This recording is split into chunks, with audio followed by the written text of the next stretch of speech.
Hi everyone, and welcome to Deep Geek Live. This is the latest in a series of live streams looking at the different parts of the world of Ice and Fire, Planetos. We've moved all the way through Westeros, and we're now in Essos. I was wondering what to do because I've moved through the Free Cities, and I thought maybe I should move on to Valyria, but then I thought, no, let's pick up on what is actually, although we don't think of it in this way, it's actually probably the largest part of Essos, which is the Dothraki Sea. It's huge. And we'll come on to this in just one moment. But the Dothraki as a culture is an important part, not just of Essos, but also of the story that we've got going on. What I'll do, though, first of all, as I always try to do on these live streams, is just give you a flavour of some of the things going on in the wider world of TV, high fantasy in particular, you know, the kinds of things that I love. I've talked the last few weeks about the spin-offs from Game of Thrones, so I'm not going to talk about that now, but there are a few extra things that I think we can get quite excited about that are just on the radar. The first thing is The Witcher. The Witcher Witcher Season 2 has now finished filming. Now, that means that probably give it 6 months or so for post-production. I think we're looking at September, October maybe for Witcher Season 2.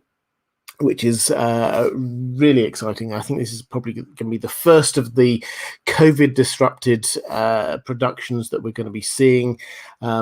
Witcher Season 2 sometime in the the latter part of the second half of this year. But The Witcher is also, as is happening across the piece, is also now expanding out into a sort of the Witcher universe. And we've got a couple of spin-offs from this. The first is Witcher Blood Origin. Now, this is a 6-part mini-series, live-action mini-series, which is looking at the origin of the Witchers as a whole. If you're well-versed in Witcher lore, then the conjunction of the spheres, what is it? Why are all of these weird and strange and dangerous creatures in the world, in the continent? What is it that provoked the creation of the Witchers? That is going to appear. They're going to start filming at Arborfield Studios, which is where they were filming the main Witcher series, very, very soon. So I think we can probably expect that to take 6 months or so. So at some point around this point next year, we can probably expect to see the first Witcher spin-off. The other Witcher spin-off that is there is Nightmare of the Wolf, which is an anime film that Netflix have commissioned. This is looking at the origin story for Vesemir, which is Geralt of Rivia's mentor, basically. And that we've not heard much about, to be honest, but we're told that it's going to arrive at some point in 2021. So my best guess is probably they'll do that as a follow-up to Season 2 of The Witcher happening. So maybe November, December-ish time in this year. Following on from that, we've got Lord of the Rings, and we've got a little bit of an update on filming. We think that they are looking to wrap filming for Season 1 of Lord of the Rings. It won't be called Lord of the Rings. I've said this a few times, but it might be Lord of the Rings : something or other, but they haven't yet told us what the TV show is going to be called. It's going to be set in the Second Age of Middle-earth, but we know that they're going to be wrapping at some point around the beginning of August. At least that is the plan. That means, again, give or take 6 months for post-production. We're looking Christmas, early New Year 2022 for the Lord of the Rings TV show, which I'm personally very excited about. So that's coming along. We've also got the Wheel of Time season 1, which they got most of the way through filming. 6 of 8 episodes have already been filmed. They've got 2 more, which they're about to start filming again. I think this month. I think we can expect that some point later on this year. Then there are 2 or 3 other things which are in early stages. I just recently learned that Netflix have bought the rights to Conan, and they're looking to be doing a Conan TV show, which could be excellent. We've also got Narnia potentially in the works. Again, they've bought, Netflix again have bought all of the rights to Narnia, all of the books. This is apparently the first time that anyone's owned all the rights to the entire Narnia world. It cost them about $250 million, apparently. So a lot of money. They will be putting a lot of effort into this. There's also, if you're interested, Redwall, which is going to be developed over the course of the next couple of years. So there are a lot of things just starting to come through. And I think although the last year or maybe even 2 years has been quite a dry period for high fantasy in terms of TV shows, I think what we're looking at over the course of the next couple of years is actually really quite exciting. We're going to get The Witcher Season 2. That's going to be followed very soon after by Wheel of Time Season 1. Soon after that, we're going to be getting Lord of the Rings Season 1. Then we're probably going to be getting The Witcher Blood Origin Season 1. Following on from that, we're probably going to be getting Blood of the Dragon. There is going to be every couple of months a new and potentially high budget, well acted, high production values fantasy epic series coming all the way through 2021 into 2022. So I personally am very excited about this, and that is in addition to whatever's going to be happening in the world of Game of Thrones. So although it's been quite quiet recently, yes, we've been having Marvel and Star Wars and everything, but a lot of the production has been slowing down. When we get to the second half of this year, suddenly we're going to start seeing things appear on our screens. Okay, that said, let's get on to what we're talking about today, which is the Dothraki Sea, the Dothraki culture, and all the rest of it. Ellen H, with an umlaut H, I'm not 100% sure, I probably mangled that, saying, "Hi, just wanted to thank you for all the great content. It's the first time I'm awake to the live stream." Well, welcome, Ellen. It's great to have you here. Mara Lee saying, "Just a show of love, support, and appreciation for all the great content and stories. Hugs to Dan." Dan is my dog. If you'd like to see pictures of Dan, there's a link somewhere to my Instagram. Dan appears on that. And AK Channel TV, thank you very much, saying, "Hi, Robert. Could Ned, Tywin, and Robert put aside their differences to defeat the Dothraki?" Oh, interesting. So this I will...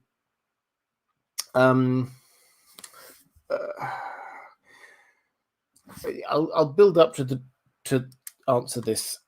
The Dothraki are, and it comes across a bit on the TV show, but when you dig into the background and the history here, the Dothraki are an awesome force to be feared right across the world.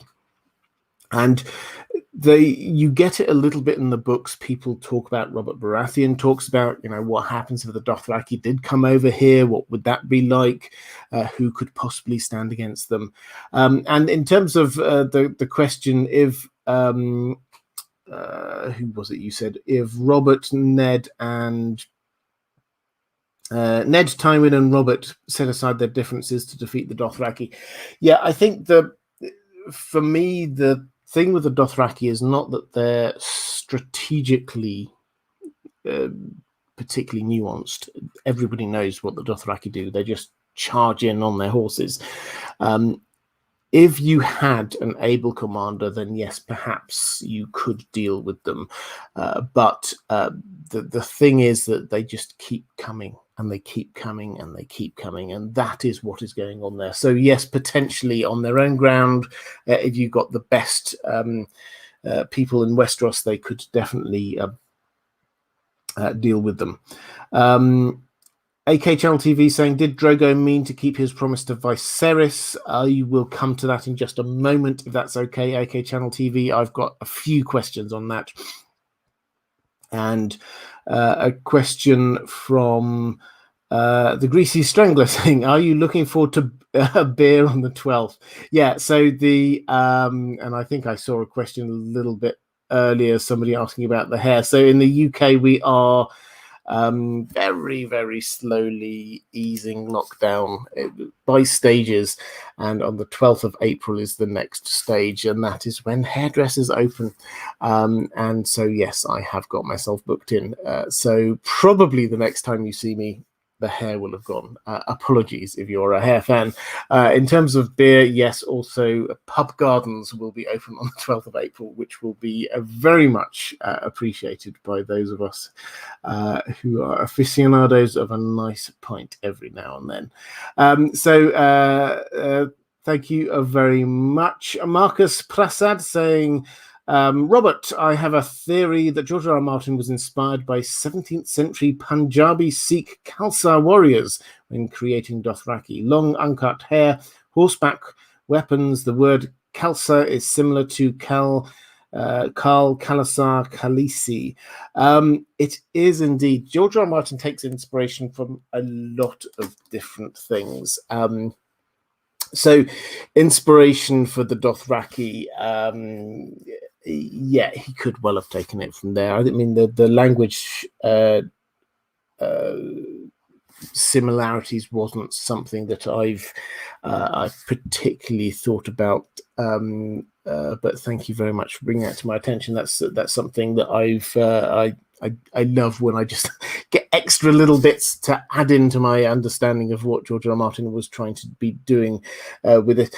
The Mongols is probably where most people's first thoughts go with this, a nation that is based not just in terms of built cities, but based on moving around. And that, I think, is as I sort of move into an overview of how the Dothraki nation as a whole works, that is probably the key point. There is only one Dothraki city, Vaes Dothrak, and that is not a city. We'll get on to Vaes Dothrak in a moment, but that is not a city as we might think of it. The Dothraki people exist on the move, and they exist as much as anything else off of what other people produce. So they don't farm. They will happily, however, raid people who do farm. There's a very clear link, in my mind at least, between them and the Ironborn. The Ironborn, we do not sow, is a very clear sort of thematic link across to what the Dothraki are about. They do not sow either. They think that that is wrong, to be tilling the ground, because the ground itself, that is, it's almost holy. So the idea for both the Ironborn, the Iron Islanders, and the Dothraki is you go and you take things from other people. They can do all of that. We'll take it from them. So that is the kind of feel. And as a broad history, while the Valyrian freehold was there, while dragons were ruling the world, Essos, at least, the Dothraki nation existed, but it wasn't as huge as it is now. It was only when the Valyrian freehold, after the Doom of Valyria, once that all collapsed in on itself, that is when you get the Century of Blood, which we often think about as being the free cities fighting one another. But the biggest change in Essos was the fact that the Dothraki suddenly, they didn't have anyone blocking them from just raiding across the entire continent. The Dothraki Sea is not just this huge grassland of, wonderful nature. Dotted through it are the ruins of cities where the Dothraki have just swept through. The Red Waste, Again, across to the east, we find that this has got cities that the Dothraki have just gone and raided. If you look at a map of Essos, all of the middle swathe of it is the Dothraki Sea, and that is an area that has just been wiped of cities, of civilizations. The people who do still exist there live in fear of the Dothraki. This is a huge culture. The cities that are still there, Pentos, Cohor, and the like, they pay the Dothraki not to attack them. That is how it works. When you get the Dothraki right at the beginning of book one, the Dothraki are all the way across Khal Drogo, Khalasar, all the way across to the west in Pentos. They are being paid not to sack Pentos. That's what's going on there. They're there. They've got a palace to stay in. They can take what they want and then go away. That is the deal that is with all of the main cities of that area. And at the other end of the Dothraki Sea, all of the people who have been captured, the Dothraki enslave them, and then they sell them off in the slave pens of Slavers Bay at Meereen and the like. So this is how the system works, is that the Dothraki raid all the way across the central part of Essos. There's mountain ranges that are protecting some of the cities, but they raid all the way across the central part of Essos. The big cities that can afford it, they pay the Khalasar not to sack them. The smaller places can't afford it. They get raided and slaves are taken, and then they get taken over to Meereen, where they have a slave-based economy. So that is, it's an integrated system that is there. It's not a good system. It's not positive or uplifting in any way, but this is the way that it is. And we see it at every angle. We see it in Pentos when you get the rich cities paying them off. We see it in the Dothraki, see it through Dany's eyes, and then finally we see it over in Meereen when we see all of the slaves being auctioned off. Roman Lakovets saying, apologies if you've talked about this before, but when and how did you discover A Song of Ice and Fire? I'm sure I have talked about it before. Very happy to talk again. This was one of those things, and I have this with a lot of books, that we all have friends who we trust what they recommend. And one friend of mine, when I just happened to be in a bookstore with them, and they said, you'd really love this, Game of Thrones, and I picked it up and I looked at it and it looked good, and then I discovered that it was only, I don't know what it was at the time, 3 books into the series, and I thought, you know what, I'll buy it because I trust my friend, but I didn't want to start reading it until the series had been finished. I'd been stung before by things like The Wheel of Time, so I thought, okay, I'll buy this. Then it got made into the TV show. I watched season 1 of Game of Thrones, loved it, thought, that's it, I'm going to start reading the books, read the books all the way through, and the rest, as they say, is history. So that's how it happened. I don't know how long I held on to that book without reading it, waiting for the series to be finished. The series is still not finished, but yeah, it was a long time ago that I was first introduced to this. Question. Reflective rambling saying, auction the locks, you'd make a killing. I think I'll pass on that one, but thank you very much. Adam Kuntz saying, your videos got me through work daily, but I never seem to catch the streams live. Thanks for all the content, you're a legend, mate. Well, thank you very much, and I'm glad that you made a live stream eventually. It's a different experience watching it live, and I'm glad that you are here. And Judy Wright, thank you so much. Very generous super sticker. Thank you. I hugely appreciate that. Saying thanks for being you. I appreciate that.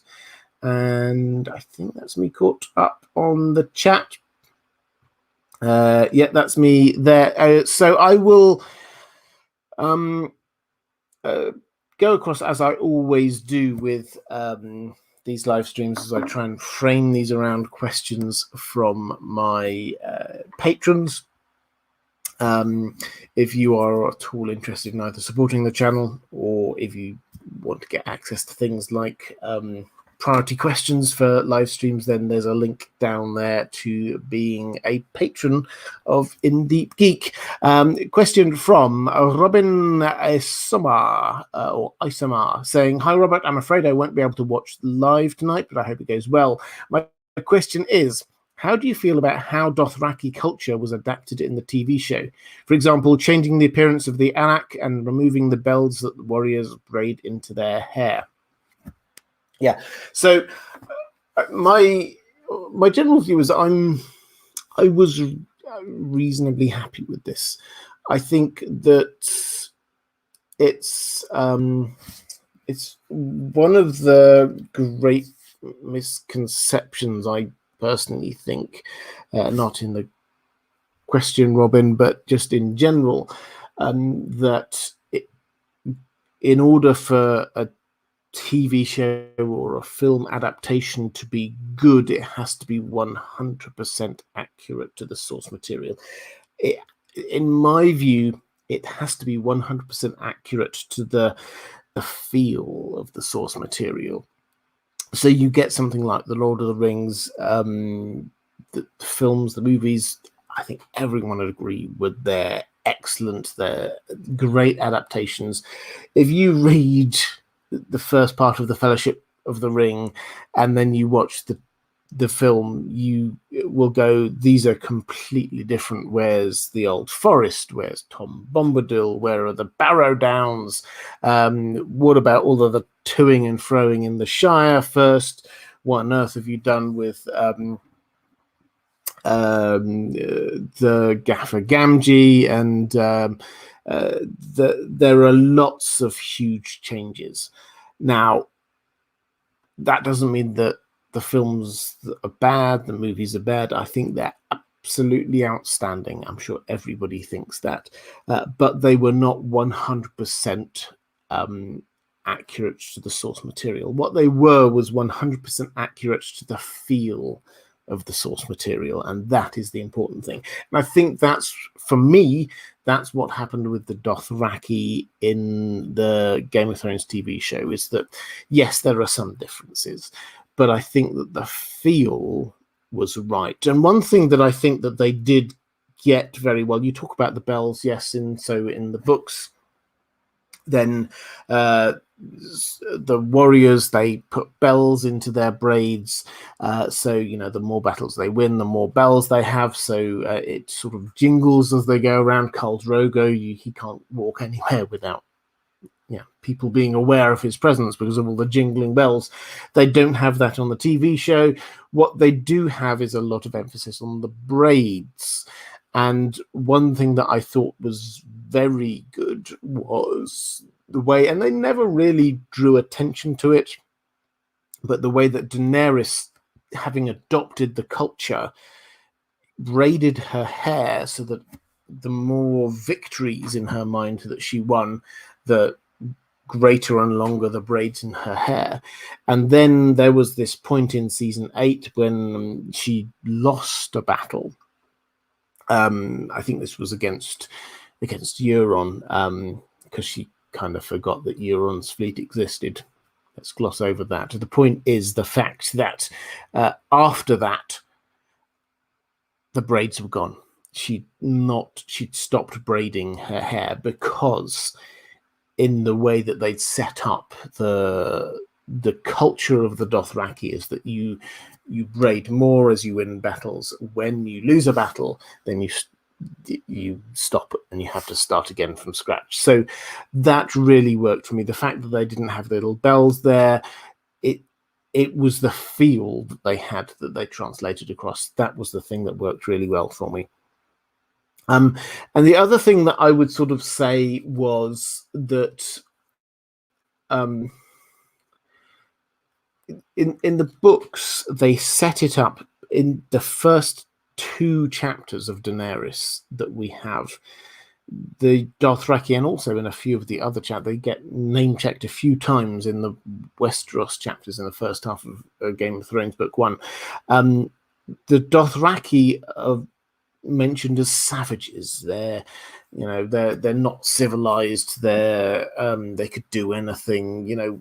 It's scary, and Daenerys is genuinely frightened of the Dothraki.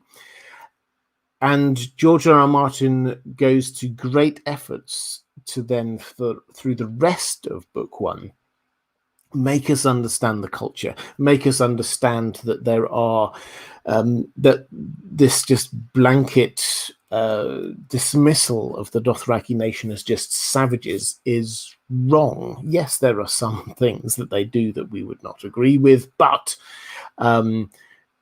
just say they're savages is just, it's not right. There are certain parts of their culture that are incredibly advanced, but probably not to Westerosi eyes. So that's the kind of that's where I would go with that. I think I was happy with the feel of what they did on the TV show, even if they didn't pick up necessarily on all of the details.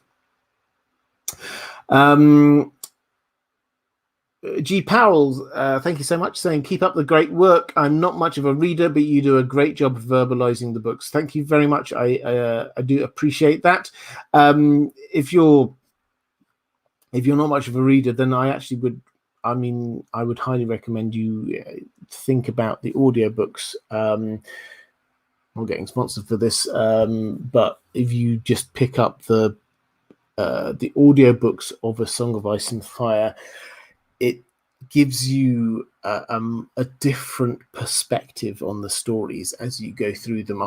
I'm going through A Song of Ice and Fire now by audiobook, and it's really adding to my understanding of the story. And I have a reasonably nuanced understanding of the story already, having done this for quite a few years, but listening to somebody tell the story does add a certain layer to it. If you're interested in my reflections going through me listening to it again, then they're on Twitter. There's a link somewhere to my Twitter, so do go and check that out. But thank you so much, GPAL. I appreciate it. Tutsprachen Leben Lenga saying, hey Robert, let's talk about Vace Dothrak. What's the demographics like there? Does anyone except for the Dosh Kalin actually live there? Yeah, I've got a few questions about Vace Dothrak. Greasy Strangler asked, can you tell us some more about Vace Dothrak, and in particular culture and laws that govern there? So yeah, happy to talk about that. So I said there's only one city for the Dothraki, Vace Dothrak. And it's not a city in the way that we would view it. There are no walls to start with, so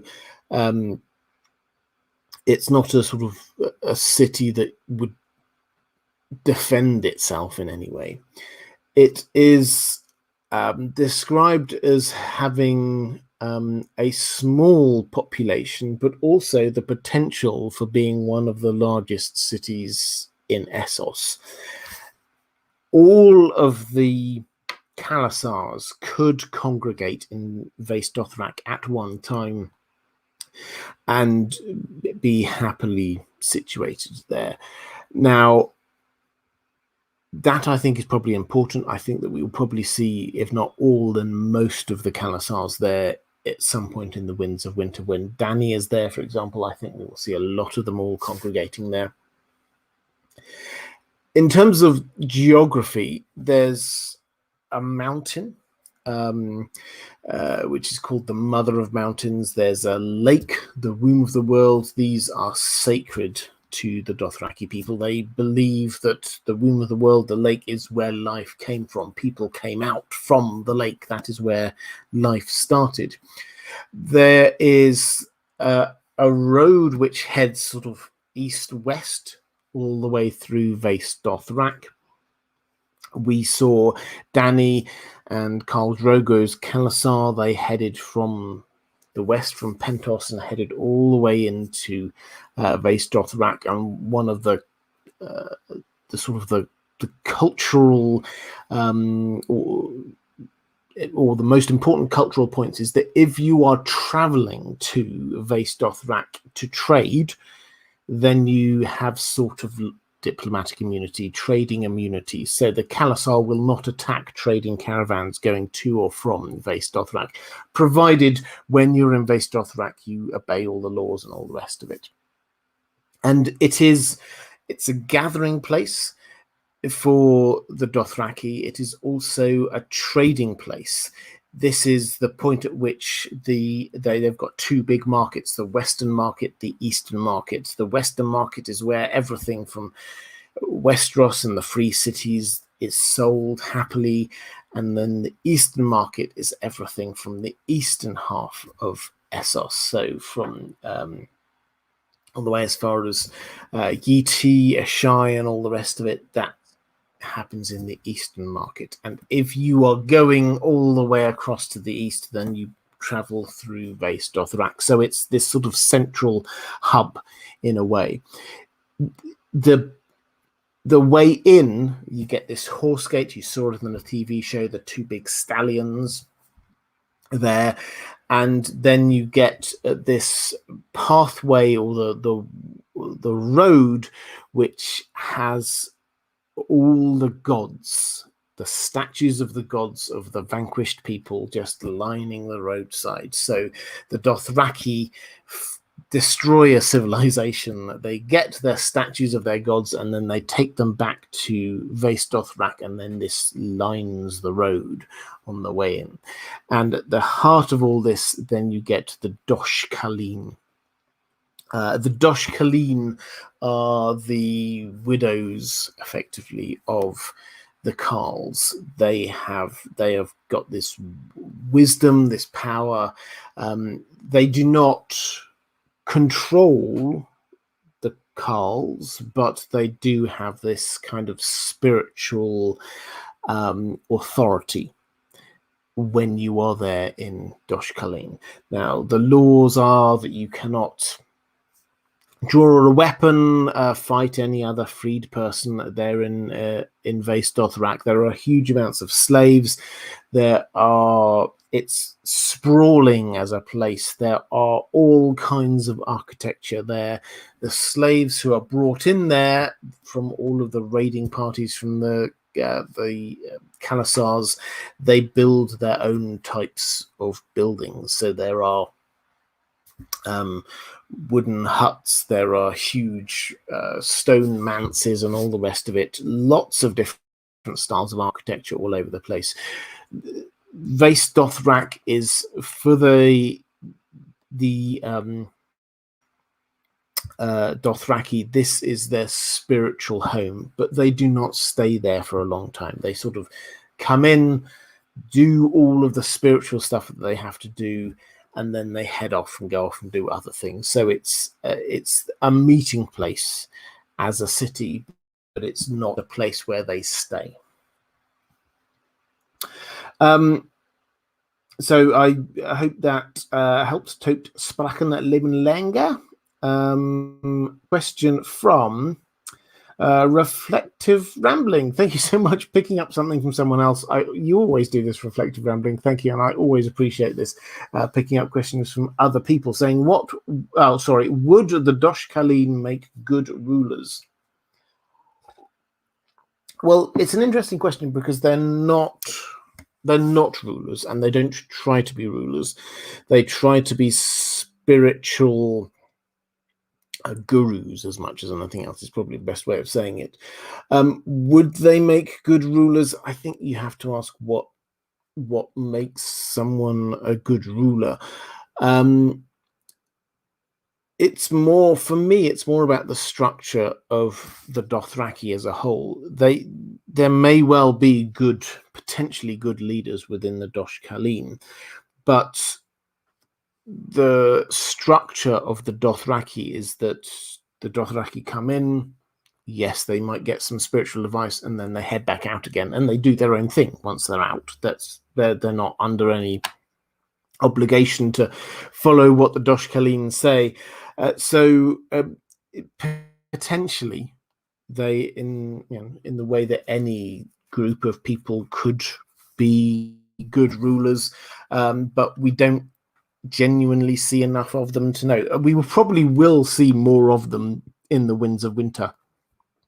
I think, at the risk of sort of jumping ahead a little bit here, Dany will, as it happened on the show, I think she will get carried to Dothrak, and she will meet with the Dosh Kalin. She will be sort of collected and taken there, and they will try and make her a part of the Dosh Kalin, because that is what she should be, in their eyes at least. So that is when we will start to see them a little bit more, and maybe we will get to see them more as individuals rather than just this sort of amorphous mass.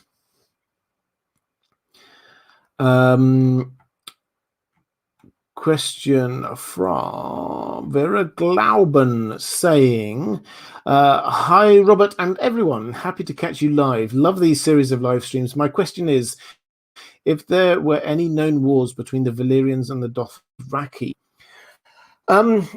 We're not told of any specifics here. The Valyrians seemed happy to have quite a loose hold on the continent, is probably the way I would say this. So there were cities before what we have now as the Dothraki Sea. There were lots of cities there that the Dothraki, that the Valyrians kind of owned, again is probably the wrong word, but oversaw. And the Dothraki were the people who sort of moved in the gaps in between. So yes, there were some battles and all the rest of it, but we never really had the Valyrians trying to clear the Dothraki away. And I don't think that they would be able to very easily, because they're always on the move from one place to another place. So, and when we talk about the Dothraki Sea, you might get the impression that a dragon could be flying over and go, okay, that's where a Khalasar is, I'll get it. The Dothraki Sea, the grasses are 7-8 feet high in some places, so you could hide there and no one would know that you're there. So it's very easy to sort of appear and then disappear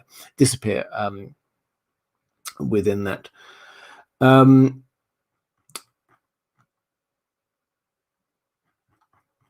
I think that's me caught up on the chat. I will quickly flick across to Mara Lee questions saying, the Dosh Kalin are always given gifts of salt, silver, and seed. Why? What is the significance or meaning behind the giving of these gifts?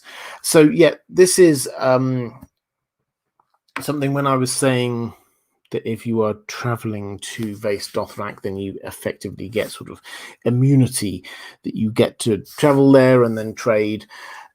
You do, however, have to follow the rules. And one of the rules is that you visit the Dosh Kalin and you have these gifts of salt, silver, and seed. Now, George R. R. Martin never explains the why of this, but to my mind, it's a matter of where these things come from. So the Dothraki, they don't settle. They don't stay in one place. They don't farm. They don't mine. They don't do any of these kinds of things that other cultures tend to do. Silver and seed are the products of people who have stayed in one place. If you get salt, then it's, today salt, it seems everywhere, but in back in the world of Planetos, then salt is actually quite a hard thing to get hold of. You have the salt pans as a place where you get the seawater. You're deliberately going through a process. You have to stay in one place, let the salt from the seawater collect that, let the water evaporate and all the rest of it. Silver, you have to mine. Seed, you have to be farming an area. These are things that are gifts from stable communities. And so if you are bringing them to the Dosh Kalin, then these are things that you've either taken from stable communities or they are gifts that you are giving as a sort of a tribute, as it were. So that is why they've picked those things. I think, as I say, George R. Martin's not given us the detail in this. Totsrechen Leben Lenga saying, to clarify, do you think there might be a predominantly non-Dothraki resident population there at Vace Dothrak? I'm thinking about people servicing Kalasar and merchants, e.g. smiths, candlemakers, and sex workers. Oh, yes. So as a short answer, yes, there definitely is. When the Kalasars are out and away, the majority of people in Vace Dothrak are slaves. They are people from non-Dothraki civilizations. They are traders. The Western market, the Eastern market, they're clearly delineated. They've got like walls around them, and then there's buildings around the outside where the traders can live. The people who are there full time are not Dothraki.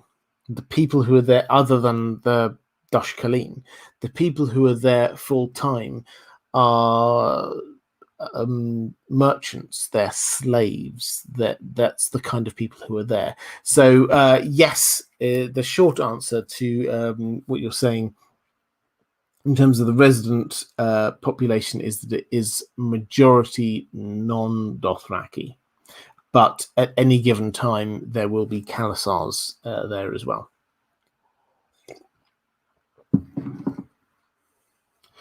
Carl Logo saying, hypocrisy exists in this world. It's not exclusive to Dothraki. Be fair.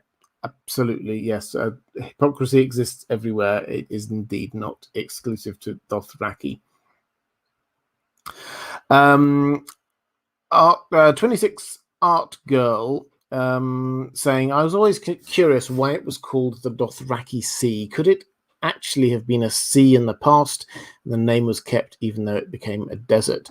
So no, this was called the Dothraki Sea because this was a populated land with cities, communities, civilizations in, and then it got wiped clear by the Dothraki. If you think of, and I mean, this is not an intended slight on the Dothraki, but it's like if you imagine like a plague of locusts moving across the continent, that is the way that people saw them, was that they would just wipe everything clear. And what emerged after the Dothraki had come and raped and pillaged their way across the continent was the grasslands. Now, these grasslands, and I wish I could read what George R. R. Martin said about them when Dany looks at them. The grasses are high. It's not just like if you walk along grass and it's down there somewhere. This is high grass up to here. It sways, and when you look out over it, then the grasses are sort of moving and swaying in the breeze, and it looks and feels like a sea. And the Dothraki move across it as if it is a sea. They move across. They're not stopping. They're just waiting to come to the next place. This is so it feels like a sea. You don't find safe harbor there. You move on and try and get to the other side. So that is the idea. And because of it's the visual of all the grasses, and the grasses are different colors, they're different heights all over the place. And Dany, as part of her adaptation to the culture. We see in, I think, her third or fourth chapter, she starts to think of it as beautiful, the way that it moves. And this is an entirely different environment from the environments that she'd been growing up in, which were these cities, the free cities.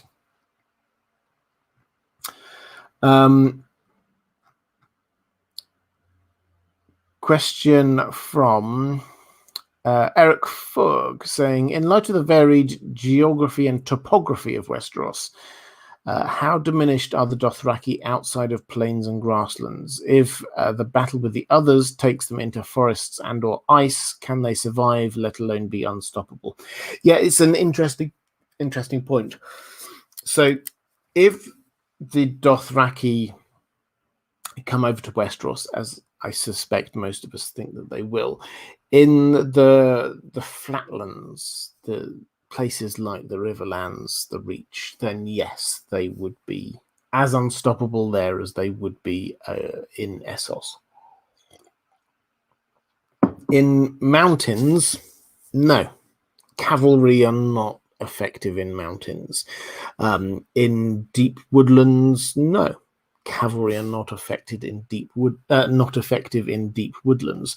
So it's a matter of where you go with this, and the if you're talking about them heading to the north to take part in the battle against the others, I recently rewatched season 8, episode 3, which was the Battle of Winterfell, when you get the White Walkers coming into Winterfell. And I'm not going to touch on the plot issues there, but in terms of pure visuals, I thought it was fantastic the way that the Dothraki just charged through the dark at the army of the dead, and with their fiery araks, and then you just saw the lights go out one by one, and then some stragglers come back. And I think that showed a really important point. The Dothraki are astonishing in their element. When you get them out of their element, they're not quite as astonishing as an attacking force. They are only an attacking force. And the way that Dany's army is starting to coalesce itself, she has got a huge attacking force in the Dothraki. Then she's got a defensive force in terms of the Unsullied. She's going to have a fleet, which is going to be coming from the Iron Fleet. She's going to have the dragons, so she's going to have the aerial power. She's going to have the best of all of these different types of army, and the issue is whether she will be able to use them to their maximum capability. The Dothraki, as early as book 1 of A Game of Thrones, it's been talked about, we cannot stand against them in the open field. But why would you? It's the question. Why would you? You can sit in a castle and just let them charge at your castle walls. We'd have to wait and see how well that goes. Question from actually, I think we're now moving on to the sort of the currents, rather than thinking about the broad bits of Dothraki culture, thinking about the current story. Diego Godoy saying, "Hola, Robert. Hola. Why did Khal Drogo marry Daenerys, given that she's a complete foreigner to their culture? Or is it usual for Khals to marry outsiders? Also, do you think Drogo thought of Daenerys as a slave, or is it just Dany who thinks about herself in that way?" Okay, so why did Drogo marry Dany is one of those questions that gets asked a reasonable amount, and I think the answer has to come from who is he going to marry? From his perspective, he is the the Carl of the largest Khalasar there is, one of the greatest warriors around. It's time for him to marry. He wants to have children. He wants to have descendants. Who does he marry? I mean, yes, he could have his pick of any one of the slaves that they capture across the piece, but who is it that he wants to be the mother to his children? And who better than literally the only female Targaryen that there is left in the entire world, the one race, the one culture that managed to keep the Dothraki down for all of those centuries. The Valyrian culture managed to prevent the Khalasars from moving across Essos in the way that they did afterwards. Dany represents that, the last and best part of that culture. So actually it makes a huge amount of sense to him if he is looking for his descendants to have the best of everything in his mind. That makes sense. Now, yes, there are plenty of people with Valyrian heritage all the way across Essos, but if you're just looking for someone, and George R. R. Martin makes huge amounts of issue with this sort of purity of the bloodline issue, but Daenerys is the person who has got the closest and strongest link back to old Valyria. So that, for me, makes a perfect sense. Did he see her as a slave? No, I don't think he saw her as a slave. She may well have seen herself in that way, certainly to start with, but I think he saw her, as their relationship grew, as his Khaleesi, who has therefore authority. And we see that she claims this authority more and more, particularly through book 1, as being Khaleesi. She claims the authority to be able to order people around, tell people what to do, and all the rest of it. This is not a slave's authority. It's the authority of being the wife of the Khal.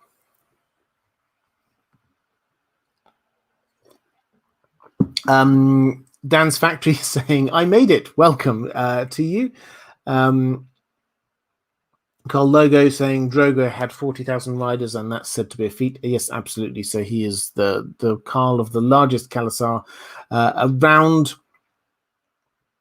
Eric Ferg saying, what did Miri Mazda actually do to Drogo and Rhaego? The baby comes out with wings and a tail, which I doubt she could cause. Drogo isn't exactly the ideal patient in terms of wound care and resting up. Would they have both died without her? So this is a really interesting question. So the situation is that Drogo was badly injured, and Dany basically says, keep him alive. And Miri Mazda then does some magic, dark magic of a kind, to keep him alive, but brain dead effectively. That is what is going on.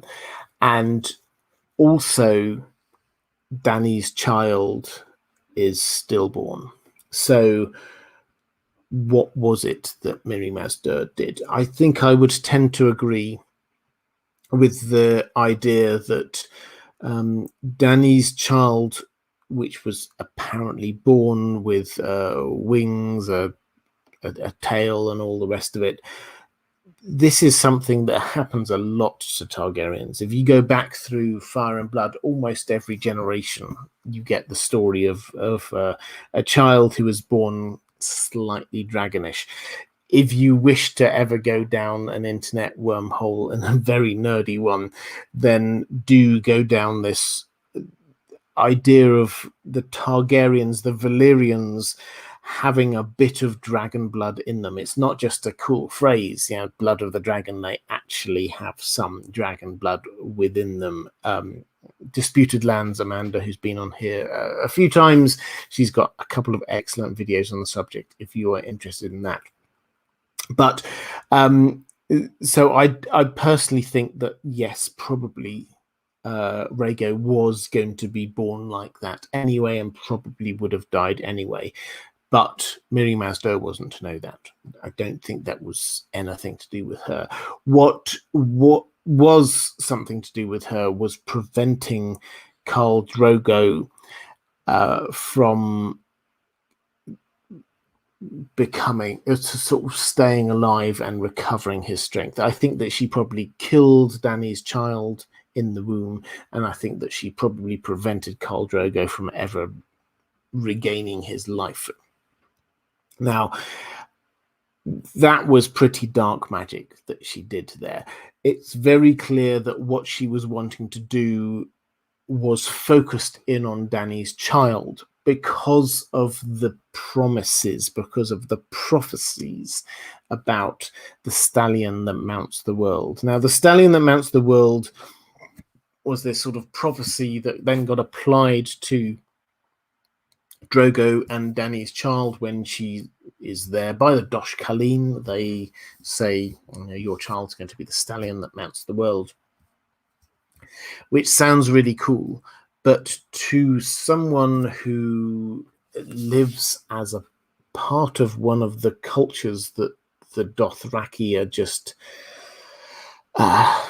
constantly ransacking, pillaging, raping their way through, actually what you're saying is this child is going to cause huge amounts of death and destruction right across this continent. So Mirri Maz Duur, we think of her as being a person who caused the death of an innocent child. To her, in her mind, what she was doing was saving thousands, tens of thousands of lives by stopping that prophecy from coming true. So that, I think, what was going on was that she was deliberately causing the death of Rhaego, and I think that probably, ironically, it would have happened anyway. It didn't matter. I think that Dany was going to give birth to what many Targaryens did over the years, a child who was overtly dragonish, that could not survive beyond a few days or weeks, as appears to be the case.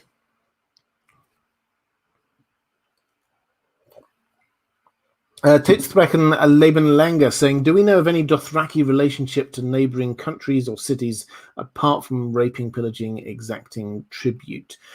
I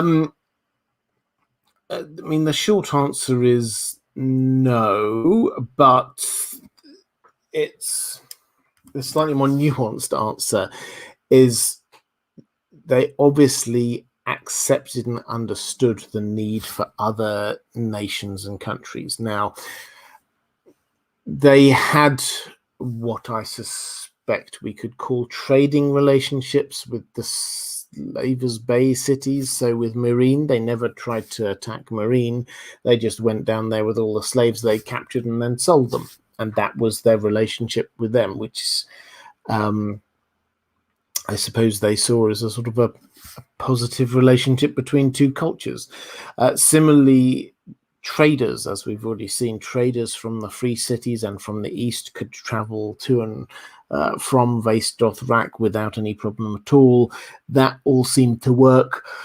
And then you get the cities that paid tributes, which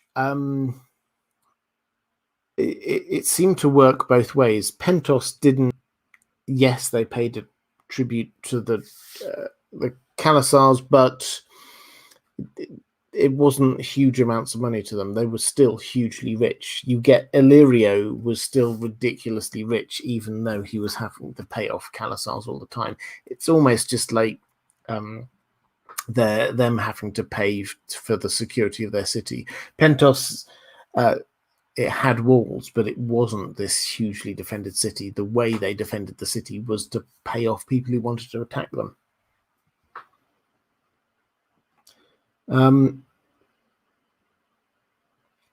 Sydney Rose asking, would Khal Drogo have rejected Dany if he survived and saw their stillborn son with a dragon tail and wings? It's one of those things I'm afraid we will never know. Possibly, but it's really hard to say. Dany's relationship with Khal Drogo was strong by that point. And I think it's entirely possible that he would have understood, but at the same time, because of the prophecy about the stallion that mounts the world, then there would have been some confusion and there would definitely have been some sort of rift. I suspect Dany would have been able to overcome it. Callie Regan saying, glad I made it for the live stream, having a glass of bourbon and watching with my puppy Bravos. Thanks for the content, Robert. Well, I'm having water, but hi there, Bravos.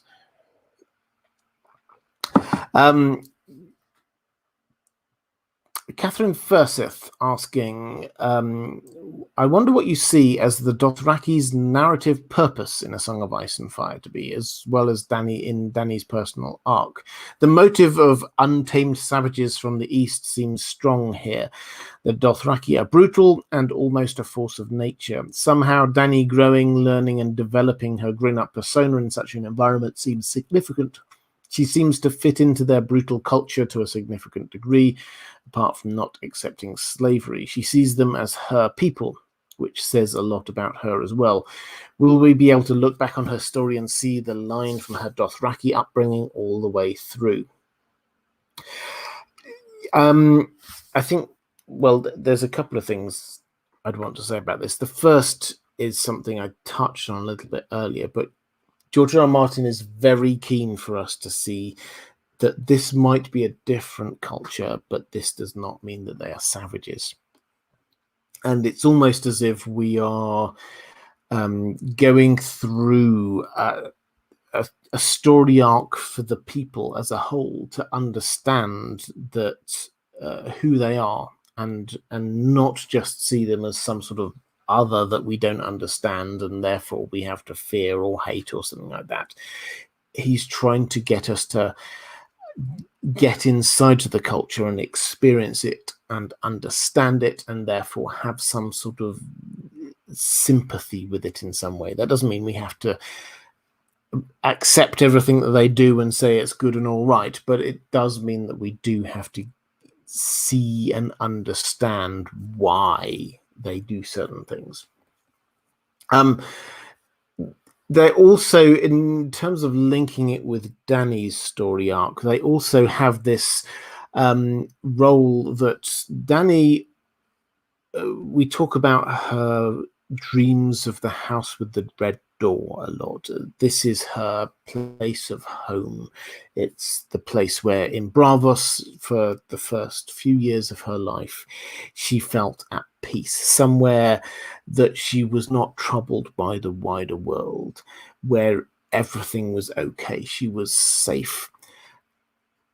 With the Dothraki, for a moment or two, she gets that again.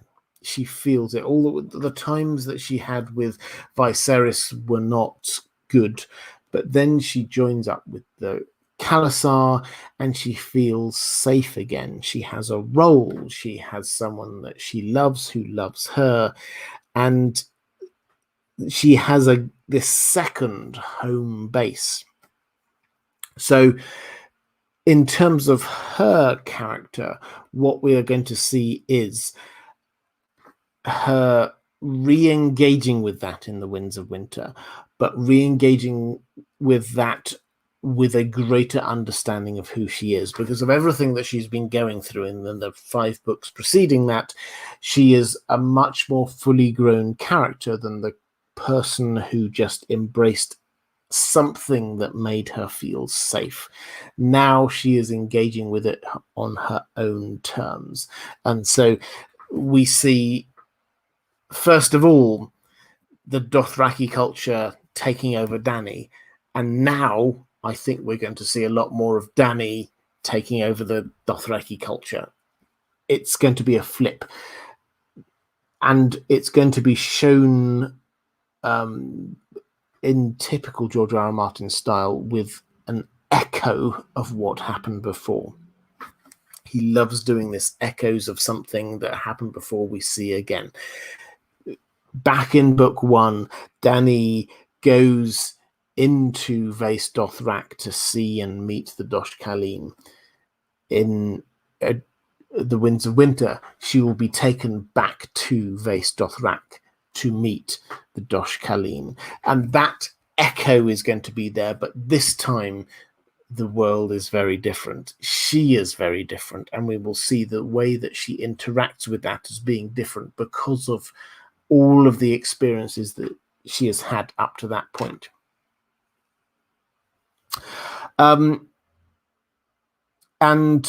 Just one more point, actually, I think, in terms of the Dany and the Dothraki, the clear link, I think, is that she is homeless in a way that not many other characters in this show are. She has this idea of the house with the red door. She has the Khalasar, but where is home? What is driving her as home? She wants it to be Westeros, but it's not really Westeros. She wants it to be the house with the red door, but she's outgrown that. The Khalasar, the Dothraki nation, embody who she is in the extent that she moves around. She goes to Meereen. She tries to make that her home, but actually she doesn't fit there. The Dothraki do not have a set home, and that is something which echoes into Dany's story too, that she also does not have a set home.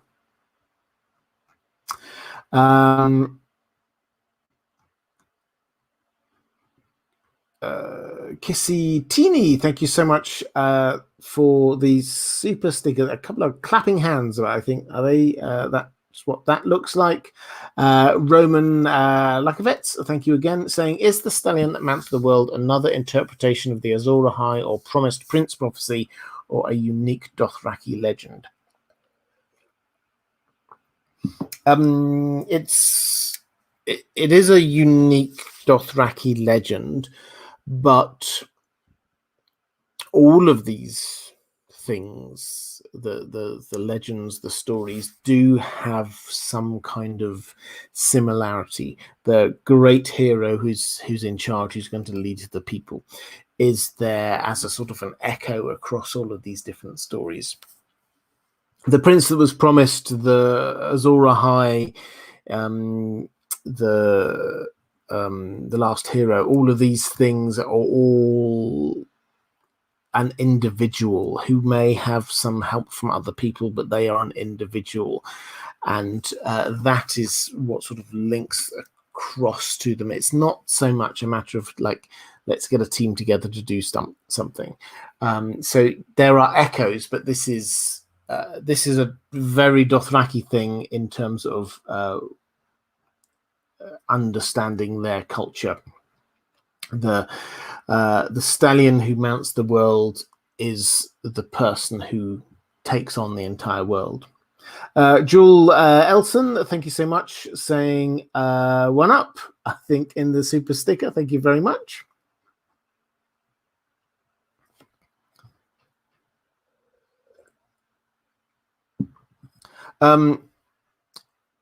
Sweet Melissa saying, hello, Robert. How much of a hindrance do you believe Jacko and Mago will be to Dany and her rise to power within the Dothraki?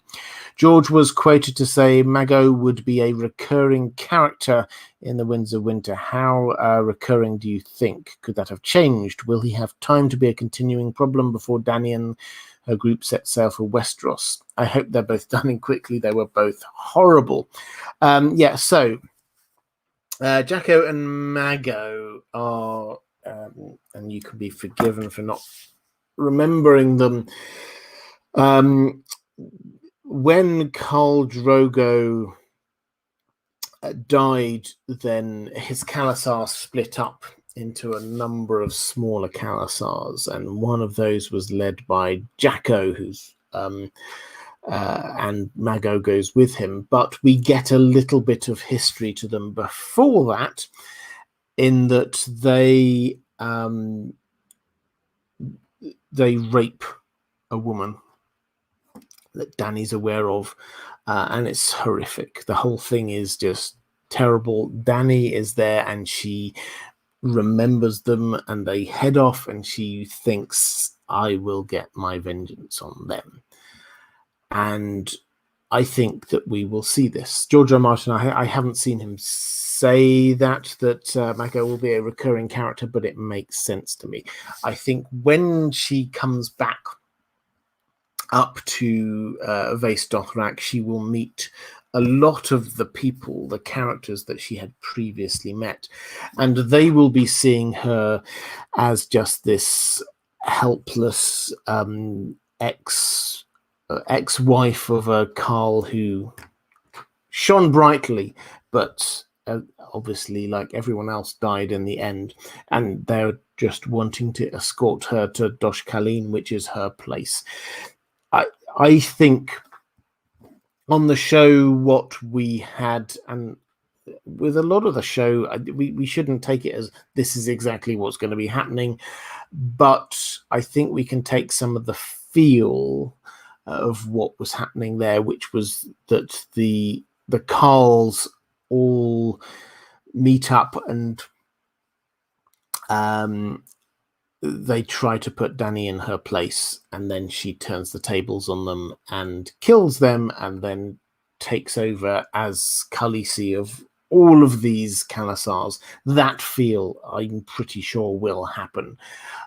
Now, what we need is some face for these Dothraki. We can't just George R. R. Martin, well, he could, but in order for it to have a greater impact, George R. R. Martin's not just going to create a big baddie for one chapter who then suddenly gets destroyed. He will bring back people that Dany has had previous issues with, so that she can then round off her relationship with them and deal with any issues that she's got going on there. So Jacko and Mago will be part of that. So I think that they will appear. They've captured her out in the Dothraki Sea. They will take her back up to Vaes Dothrak, and she will kill them by fire. That we get this from the House of the Undying. There are a couple of things that are relevant here to what I think is going to be happening. One of which is old crones emerging from a lake to bow before her.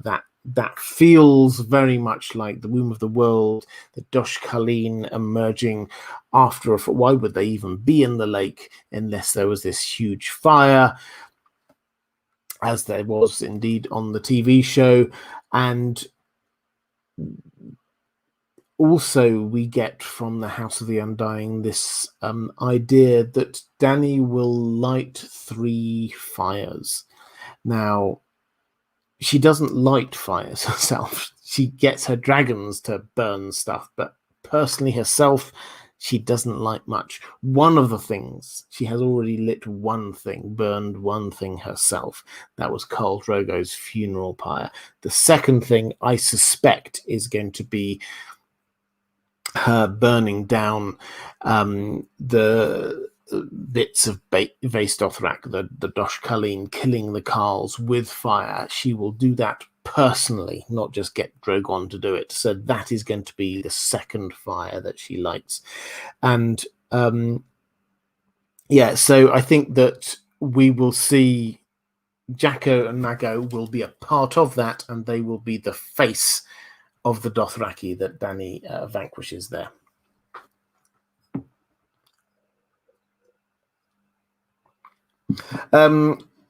Cloaked One, thank you so much. Picking up a question from Jack Weston. Thank you, Cloaked One, for doing that. And thank you, Jack, for the question. Why do you think there is such a juxtaposition with the aggressive nomadic lifestyle of the Dothraki, with them having the holy Vaes Dothrak, where no violence is allowed. I think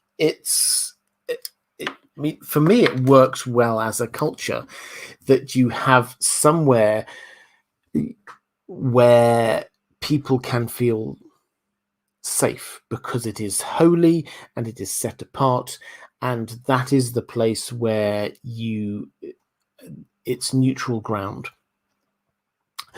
And that allows the Khalasars to mix. It allows people, frankly, to meet potential partners and all the rest of it. Lots of mingling going on. And for them to have this one central neutral place works really well. And it's something that we read across fantasy, and indeed science fiction again and again. This idea crops up because it works really well, that you get somewhere where everyone is on a level of a kind and there is safe ground for people. It exists in our world in a wide variety of different cultures. You get in medieval Europe, you would get churches and cathedrals. You could claim sanctuary there, that if you turn up, then you can't draw swords and the like in a cathedral, so you could claim sanctuary if people were chasing after you. That is the kind of feel that we've got going on here, is you get somewhere that is holy, that is sacred, that is special, and that allows people to have a place to gather. Otherwise, you would never feel safe in your gathering. Question from Goodnight Carolina saying, thank you for the stream. You're very welcome. Will any Dothraki history impact A Song of Ice and Fire from a loot or theme point of view? I enjoyed LML's deep dive on Dothraki history and Jogos Nai, but can't see much connection beyond symbolic. Well, in terms of the ancient stuff, so the Jogos Nai, I probably won't cover it in a live stream. They're another culture further off to the east that are actually quite like the Dothraki. They, however, they ride zebras effectively rather than horses, but they are a culture that doesn't have settlements. They do a huge amount of raiding, and so there are similarities there. You say you can't see much link across to the main story other than symbolism. I would probably to that same conclusion. The Dothraki don't. I mean, I think they are quite a practical part of this story. The symbolic stuff, the Azor Ahais, the last heroes, that kind of stuff doesn't come from them. There are a lot of things you can take in terms of, where do the dragons come from? They come from the moons, and the moons broke, and all the rest of it. Magic does seem to come from above, from the sky. So there are lots, as you say, lots of sort of symbolic things that we can draw. In terms of it affecting the storyline, no, I don't personally think that that's going to be hugely important. They will be a part of Dany's personal journey, but also a part of her huge army that she's going to be taking across to Westeros. And I've said it many times before, the important point about the army as it comes across is this will feel, to Westerosi eyes, this is a foreign invading army. Dany may be thinking that she's here reclaiming her inheritance, but to Westerosi eyes, she's not from Westeros. She was born on Dragonstone, but spent her entire life in Essos. She is coming with the Dothraki, which is from another continent, the Unsullied from another continent, dragons that are coming in from another continent. She's going to be bringing sellsword companies from another continent. She is going to feel, or she is going to look like she is just a foreign invader coming in. So they're going to be playing a huge part in that field, and expect that to be played up a lot by people like Fagon. Fagon is there. All of his invading army, the Golden Company, they were Westerosi. They're just returning. Yes, they were on the wrong side of all the Blackfire rebellions, but they are Westerosi, and nobody can hugely argue with that. And they will get allies like the Dornish. They will have allies from the Reach. They are going to appear quite Westerosi, not like Dany. And Sydney Rose, thank you so much, saying, Grandmaster Robert, the mythos around the deep ones, giants, children, and other sentients seems concentrated in Westeros. Do they exist in Essos too? Yes, they do. The thing we have to remember with all of what we have with Essos is that we don't have the same amount of information given to us. The story that we have been told is 80 to 90% so far based in Westeros. Yes, we've had Dany's story. Yes, Arya's headed over to Braavos. Yes, Tyrion's gone over there, but they're going to be coming back soon. We've not really engaged huge amounts with Essos compared to Westeros. We have the world of ice and fire, which gives us some things, but we've not got the same amount. There are huge places like Norvos or Qohor or wherever, even going further to Yeti, Ashai. We've not got more than a few pages on them. So we shouldn't expect the same level of detail about all these things. But from what we've seen, there are indeed equivalents to all of these sort of ancient stories. The Children of the Forest, there are equivalents in the Qohori Forest and elsewhere. There are stories and legends that sound very similar to the Children. In terms of giants, then you get the maze makers, for example, the maze makers of Lorath, who they built these mazes. No one knows why, no one knows anything about it, other than the fact that, given the scale, these things seem to have been built for giants in some way. So there are some hints of giants going on there. In terms of the deep ones, the old ones, then yes, we get lots of those. If you head over, the further east you go, the more you get these kind of Cthulhu-ish vibes coming from various places. So that does exist. What we do have is a kind of feel, particularly with the Weirwood Network and the Shade of the Evening Trees, of there being like a cut-off. And so some of this is like corrupted versions, broken off versions of what there is in Westeros. So that's the kind of feel. Yes, we have all of those things and more, but we just haven't got all of the information about Essos, the legends about Essos that we do about Westeros. I think that's me caught up in the chat.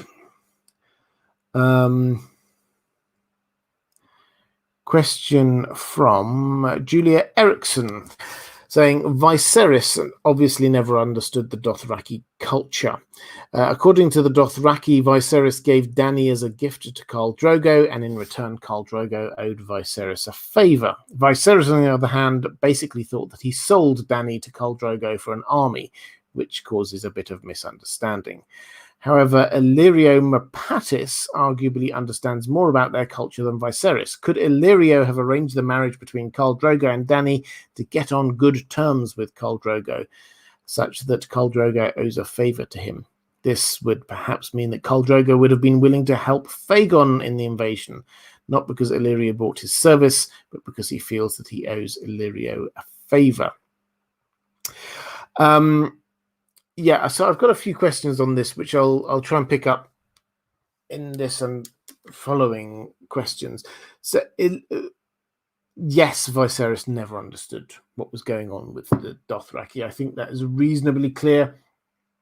He clearly got the impression that this was a deal. He gave Khal Drogo Dany, and in return, he would get an army to invade Westeros with. And then he got frustrated that that army didn't immediately appear and they didn't appear to be immediately attacking Westeros. He just did not get it. The Illyrio does seem to understand a little bit more about what is going on, but this has to tie in with what on earth is Illyrio's plan, which I'll touch on again in a moment. But he seems to, certainly at this phase of it, early phases, it seems to be, yes, he also thought that this was a deal. And it was a deal in a way that the Dothraki would invade Westeros. That seems to have been what's there. We get the conversation that Arya overhears between Illyrio and Varys. That seems to back it up. He did think that he was, maybe not immediately, but at some point, going to get the Khalasar invading Westeros for Viserys. Now, the question is, was that the end of Illyrio's plan? Clearly no, because his end game was to get Fagon onto the throne. But the way to get Robert Baratheon off of the throne seemed to be to get the Khalasar over there and the Dothraki attacking Westeros.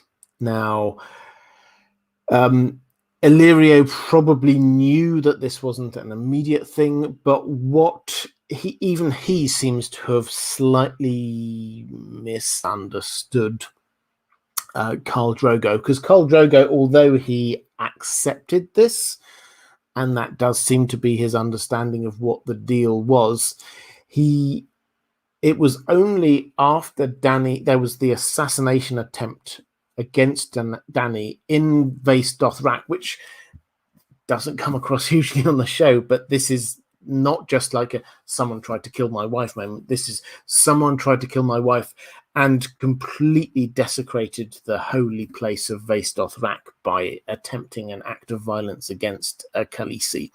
This was an horrific and horrendous act in the eyes of the Dothraki. At that moment, he says, I will do what she wants. I will attack, because this was an attack paid for by the Westerosi. I will take the Iron Chair for my Khaleesi. I will take my people over the Narasi, and I will invade Westeros. That's the moment that he actually seems to commit to doing it. He understood and agreed to it theoretically, but in his own time. So that seems to be what was going on there. Viserys didn't get it at all. He thought that this was the equivalent of a marriage pact.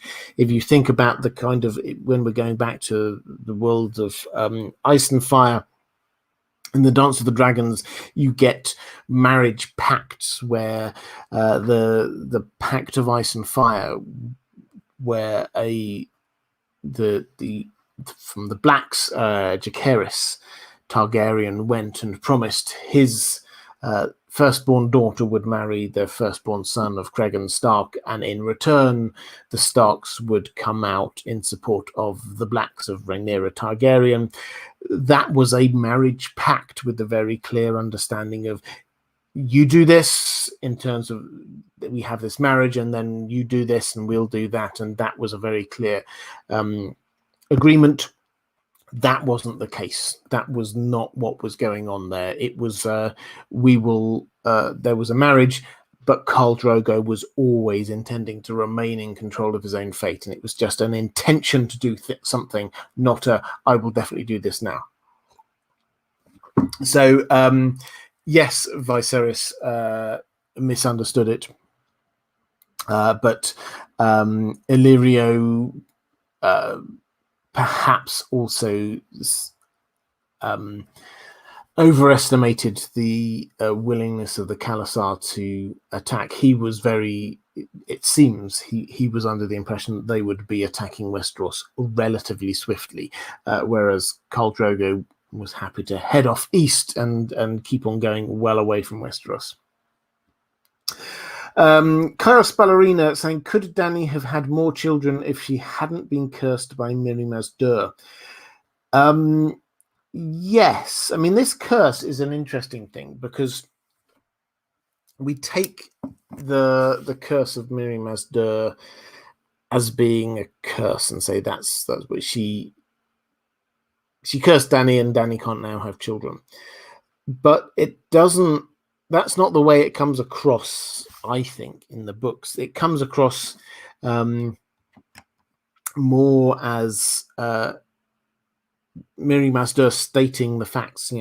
Will you have more children? When the sun sets in the east and on all the rest of it. It's just that she's just saying this isn't going to happen. It's just not going to happen. And is it because she has cursed her? Is it just because she's got some foresight? It's never made 100% clear. Certainly, when you get to A Dance with Dragons, it does appear that, to use the in-world terminology, her moon blood is returning.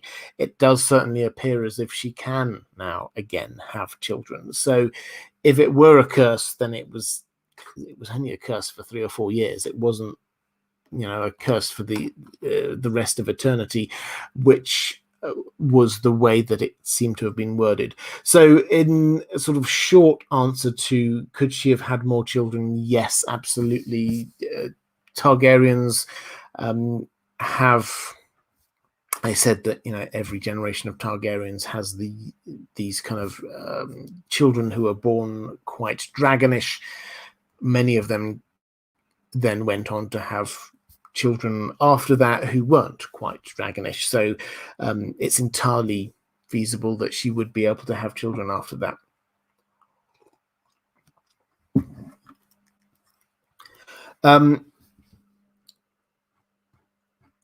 Question from Londuck20 saying, assuming Dany gets her own Khalasar, why would the people of Westeros support her when she shows up with dragons that can burn cities to the ground and a horde of Dothraki that are known for killing, pillaging, raping, and destroying the gods and idols of those they conquer? In my opinion, you can begin to see why people may instead back Aegon. The worst he brings is the Golden Company, which are made up of exiles, and many of them have familiar family names. I'd love to hear your thoughts on this. Yes, so this is the way the iteration of events is going to go. Aegon is already in Westeros. He has arrived. He is gathering allies within Westeros. He has got the Golden Company, who, as you say, they are exiles from Westeros. They are Westerosi names. He will take King's Landing. I'm pretty confident about this, and he will take it from Cersei. Cersei is not going to be a popular ruler. She is almost certainly going to be, if she doesn't do the exact same thing in terms of destroying the Great Sept with wildfire, then something very similar. The people will not love her. He will invade. He will take over. She will have to retreat. And he will be a popular ruler. This is something, again and again, we know how George R. R. Martin writes, that Aegon is not fated to survive. He is not fated to be this wonderful, enlightened ruler who sees us through for the rest of time. But he will be a good ruler. He will be a ruler that the people actually quite like. We get, again, in one of Dany's visions in the House of the Undying, we read about the Mama's Dragon with cheering crowds. They actually like him. The people of King's Landing will like and support Aegon, and why shouldn't they? If he gets rid of Cersei, if he brings peace, he seems to have been raised to be a well-read and sensible ruler. if he cares about the small folk, as again he appears to have been raised to do, if he brings some degree of peace, and he's got rid of Cersei, why would they not like him? He is going to come and appear like the Targaryens of old, without the dragons, without the oppression, but he is going to be there to be sitting on the Iron Throne. He is going to have lots of the symbols of power. He's going to get the sword Blackfire, I suspect, returned to him. He is going to have a Kingsguard, which is going to have echoes of the last great Kingsguard of Aerys II. It's going to have the Sword of the Morning is going to be there. Whether he deserves to be the Sword of the Morning is a different matter. He's going to be crowned with the historic crown of the Targaryen kings. He's going to have all of these instruments of power, and people are going to like him. And then Dany will appear with this huge foreign force. And yes, she is not going to be immediately welcomed with open arms. They have got their Targaryen king. Why do they need this other strange foreign person coming in? She is not going to be welcome. She is not going to be greeted by people who see her as this rightful ruler. She is going to be seen as a foreign conqueror. So yes, I think that's a long way of saying I do, Lawndock 20, I agree completely with you. She is going to appear to the people of Westeros quite a scary proposition. Eric Ferg saying, what would have actually happened if Viserys had patiently and respectfully waited for his Dothraki horde? Additionally, what would have actually happened if Drogo hadn't fallen off his horse and the invasion had occurred? So, in terms of Viserys patiently and respectfully waiting for his Dothraki horde, I mean, I think we need to say first up, I don't think that's within his character. I don't think that would ever have happened with him as a person. If it had, I think he would have been waiting a long time, and I think he would have been increasingly isolated within the Dothraki community, and he would find himself there only on sufferance because Daenerys wants him there. He is. It's only from all of the middle part of a Game of Thrones, it's only on Daenerys' sufferance that he is kept alive, that he's not there being killed. Khal Drogo doesn't care about him at all. He cares about Daenerys, but he does not care about Viserys. So if he kept his head down, if he'd just carried on for a while, I think that we would probably eventually have seen Khal Drogo going over and trying to reclaim the Iron Throne, not for Viserys, but for Daenerys. That, I think, is the upshot of it. And that, I think, is the same if Drogo hadn't fallen off of his horse. It's not him falling off of his horse so much as, although that was what did him in terms of the respect of the Khalasar, it was the wound he took before that. But if he had survived, if he carried on and then he'd invaded, what would have happened? I mean, the Khalasar actually is not the important part. The important part would always have been the dragons. Would the dragons have been there but for that one perfect moment, which was Khal Drogo's funeral? No. George R. R. Martin is very clear that the dragons being hatched was just this perfect confluence of all of the right things happening at exactly the right time. There was the red comet. We know that magic comes from above in some sort of way. There was fire.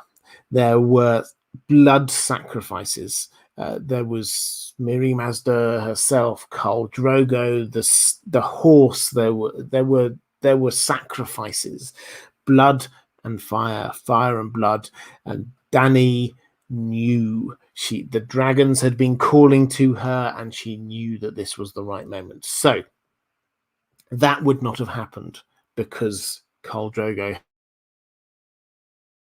had not died. He would not have had a funeral pyre. The dragons would not have been born. So what you'd have had is just the Khalasar without the dragons, and yes, it would have caused huge amounts of damage, but assuming there are capable commanders over in Westeros, then they could have hidden inside their castle walls, and the Khalasar would have ravaged their way across the Riverlands and down into the Reach, but they would not have been able to break into the Red Keep. They wouldn't have got to the north, taken on Winterfell. There's no way they would have been able to take the Eyrie. They would not have been able to climb up to the Eyrie in the first place. Casterly Rock would have been pretty impregnable for them. So they would have been able to cause a huge amount of damage, but they would not have been able to take the hardest castles within the Seven Kingdoms. Thank you very much to Fletcher Reed for the super sticker, just saying thank you. I appreciate that.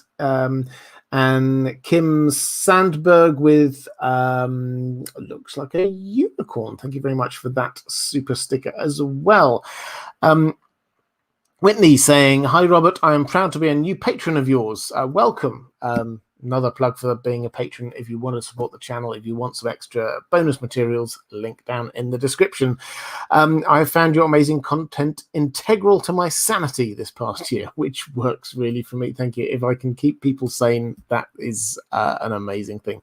I listen while I paint or cook. Again, I have huge amounts of awe for anyone who can do things that that I cannot. Painting is one of those things. I'm very happy to be your soundtrack and your painting. So thank you for all your hard work. My question is, if the prophecy that Rhaego would be the stallion that mounts the world is actually about Dany and or Drogon, and if the Dothraki misinterpreted it, as we sometimes see in this series. Well, possibly is the short answer. I mean, I've seen some well-argued positions that this is about Dany, not Rhaego. Personally, I think that the way that George R. R. Martin approaches all of prophecy, pretty much all of prophecy in the series, is that it is not about the truth or otherwise of the prophecy. That's of secondary importance to him. What is of primary importance to him is how people react to it. It's not Maggie the Frog's prophecies, the Valonqar and all the rest of it. That may or may not be true. Probably will turn out true. Maggie the Frog seems to be pretty accurate, but from George R. R. Martin's perspective, the important thing is how Cersei reacts to it. What she does in relation to Marjorie, to Tyrion, because she believes in this prophecy. Similarly, Melisandre, the truth or not of the Azor Ahai reborn prophecy is actually secondary to the fact that Melisandre believes it absolutely, and she believes that Stannis is Azor Ahai reborn, and that is what drives her part of this narrative arc, which impacts on so much else. It's her belief in the prophecy that is the important point, not the truth or otherwise of the prophecy itself. I think the same thing is here with the stallion that mounts the world. It is the belief in the prophecy, specifically Miri Mazder's belief in the prophecy, that is the important thing. She believed that that was going to happen unless she did something to stop it. She believed that Dany's child was going to kill tens of thousands of people unless she, in this moment, did something to stop it. And she used her magical powers to try and stop it. That, I think, is the important point about the prophecy of the stallion who mounts the world, is the fact that Miri Mazder did something to stop it. And then the fact that she did something to stop it leads Dany on to what she does, which is killing her, sacrificing her, and it's Mirri Mazda's death, ironically, that creates the dragons, and they, with Dany, will be, and this is where it sort of circles back around to what you're saying, is Dany the world. This leads to her being someone who can lead the Khalasar, the Dothraki as a whole, being someone who is riding a dragon, not a horse, and she will then ravage her way across all of Essos. That, I think, is the sort of the irony that comes here, is that whether or not that prophecy is about her is less important than the fact that Mirri Mazda believed that the prophecy was something that she had to stop. Thank you very much to Kim Sandberg saying first time live watching, but it's 1 a.m. Where you are in Sweden. Well, hi there, Sweden. But it's my birthday, and thank you for the awesome content. Well, happy birthday, Kim. I hope you're having a fantastic day at 1 a.m. And I hope the rest of your birthday goes fabulously. Jamie Gregg saying, hello, in Deep Geek. How are you? I am well. Thank you.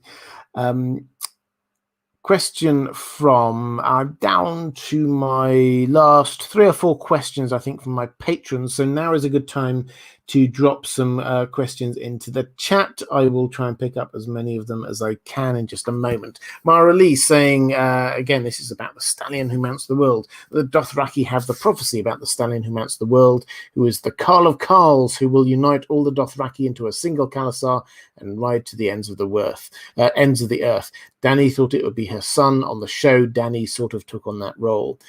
In the last 2 books, how do you see this prophecy playing out, if at all? Do you see it being Dany and her dragons, sort of the mare who mounts the world? Yeah, so having spent the last 5 minutes passionately saying that the important point about the prophecy of the stallion who mounts the world is not about the prophecy itself, it's about the belief in it. I think that you're very right. Both you, Mara, and Whitney, I think you have spotted the key point here, which is that Dany is going to be doing this. Dany is going to be unifying the Dothraki as a nation. I think that the fact that we mentioned a couple of hours ago about Vaes Dothrak, that it could house all of the Khalasars, George R. R. Martin didn't just randomly drop that in there. It's because it's going to be an important bit of information. All of the Khalasars will be there when Dany arrives there and she is, within the Dothraki culture, quite the celebrity. Khal Drogo was the leader of the biggest Khalasar, and so her being this being his Khaleesi is a big deal already.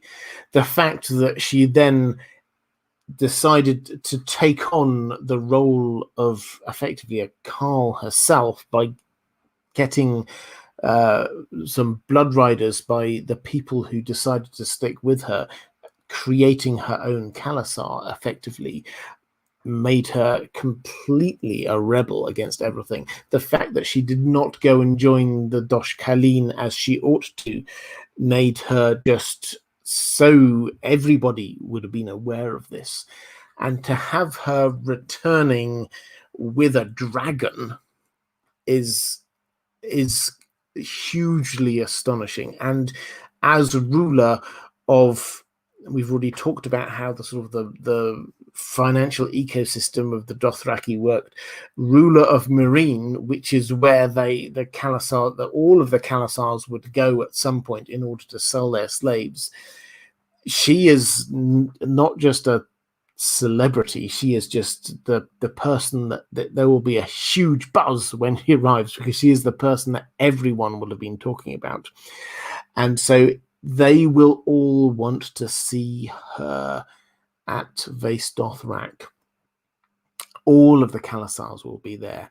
And if she then does something huge and dramatic, burning down parts of Vaes Dothrak, claiming to be the person who can unite all of the Khalasars, all of the Dothraki, then she will indeed be embodying part of this stallion who mounts the world idea, even if she never says it.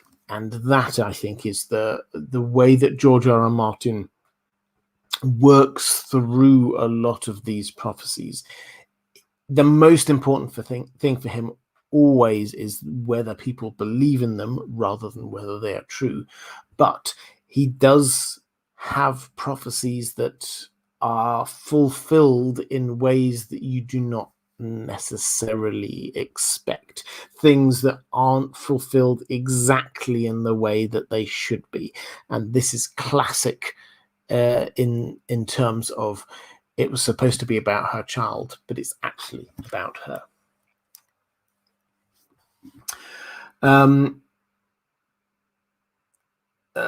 Just checking in with the chat, talking about beer prices in Stockholm. Yes, having been to Stockholm, I can say that beer prices in Stockholm very expensive, but very good. They do good beers there. Mattia Dominique saying, assuming Dany survives the books, but the people of Westeros don't want or accept her as a queen, could she go back to the Dothraki Sea, realizing that that's her true home?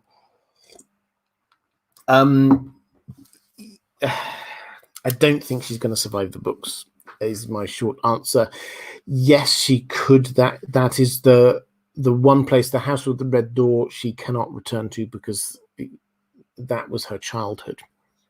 And none of us can return to our childhood safe space and have that still as the safe space.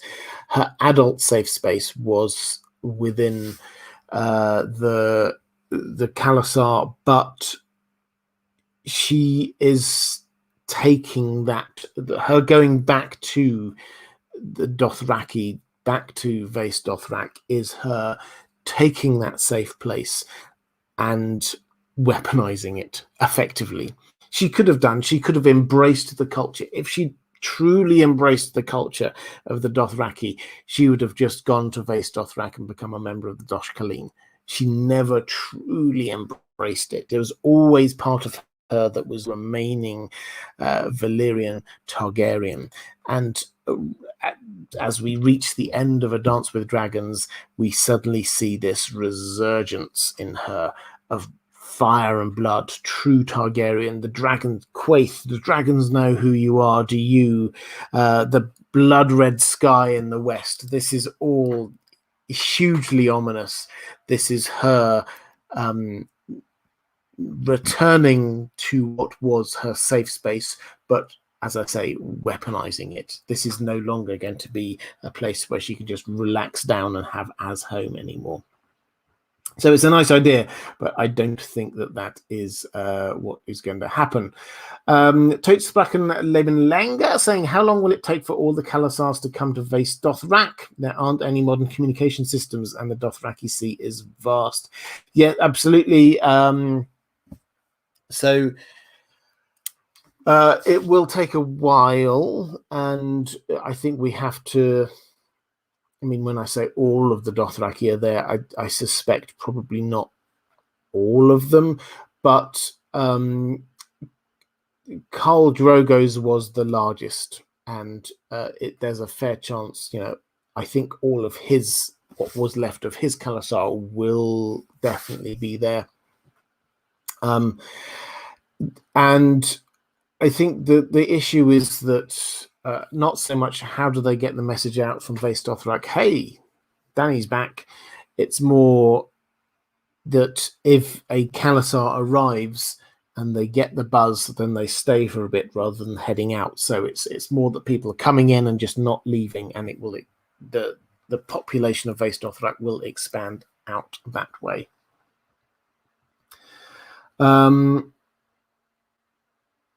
reflective rambling, again, picking up a question from someone else. Thank you very much. I love it when you do that. In Deep Geek, do you think any Dothraki from Dany's Khalasar will live to go back to Essos after it all?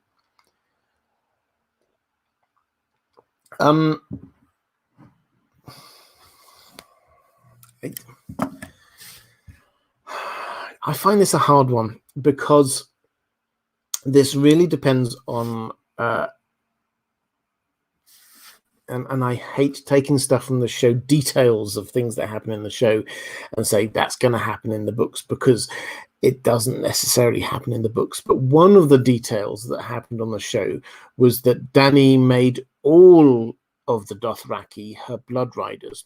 Now, why is that important? That's important because a blood rider is honor bound. Normally a Carl only has like 3 blood riders, but they are honor bound to, if their Carl dies, hunt down the person who killed them and exact revenge and then kill themselves. That their lives are bound to that Carl. So if Dany makes all of the Dothraki nation her blood riders, if she dies, as I think she will, then they are honor bound to try and kill the person who killed her, and that is the end of their life. So how does that work? Perhaps that's just a thing that the showrunners just invented and didn't think through all of the implications of it. It's entirely possible. But if it is true, then I can't see the Dothraki heading back. And frankly, I think there's a good chance that we won't see what happens to them. And I know this is very frustrating, and I know this isn't the answer that we want, but there will be a lot of things that George R. R. Martin does not tell us at the end of all of this, and we might think of them as loose strings that he should tie up, but I don't think he's going to tie up all of the loose strings, because his is a fully realized world that will have some things that don't get answers, that stuff that just we don't ever know. And he's always talking about Tolkien and how he takes inspiration from Tolkien. In the Lord of the Rings, there are huge, yes, we hear a lot about what happened after the end of it all. Aragorn became king and he survived for however long, and then this is what happened to Sam, and this is what happened to Merry and Pippin. We get all of that stuff, but still there are some loose ends. What about the Ents? Did they ever find the Entwives? Probably not. Lots of these different things, we just do not get the full story. And I suspect that's going to be the same in A Song of Ice and Fire, which will be very frustrating for us, but we will not get the full. This is going to be the full makeup of the new small council. This is going to be what happens to that character and that character. We will get a lot of it, but not everything. And it may well be that we do not know everything that happens with the Dothraki.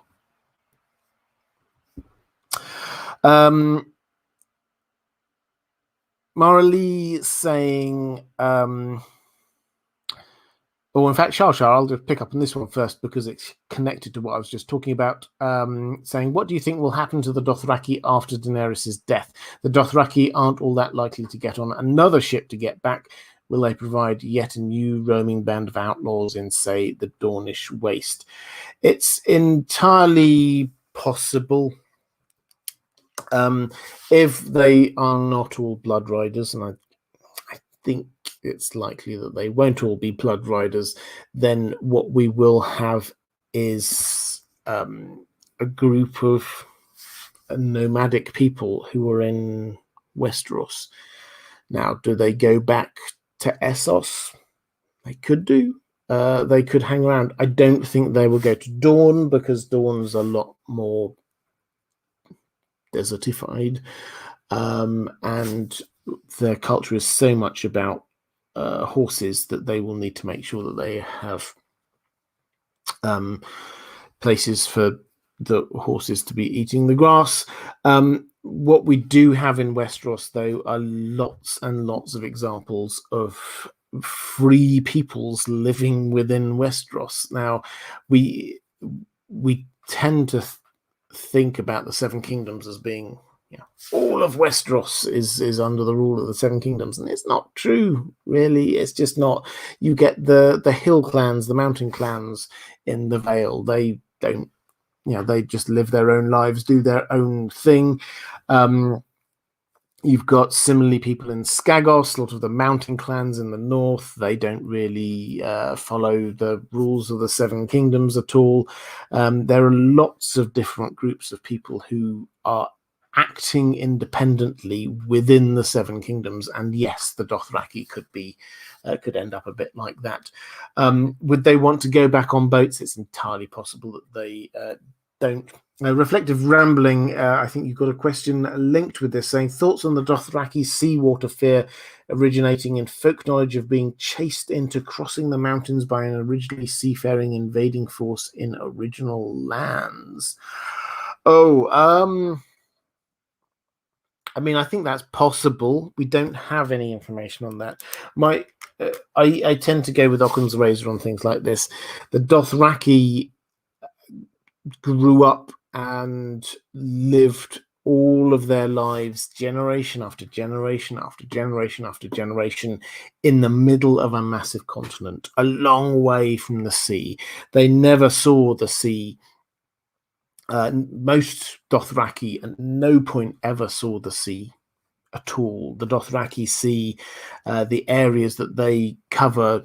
They didn't get all the way to the very far west until relatively recently. And it does look, if you've never encountered the sea, then yes, it is a scary proposition. No Dothraki has ever got on a boat.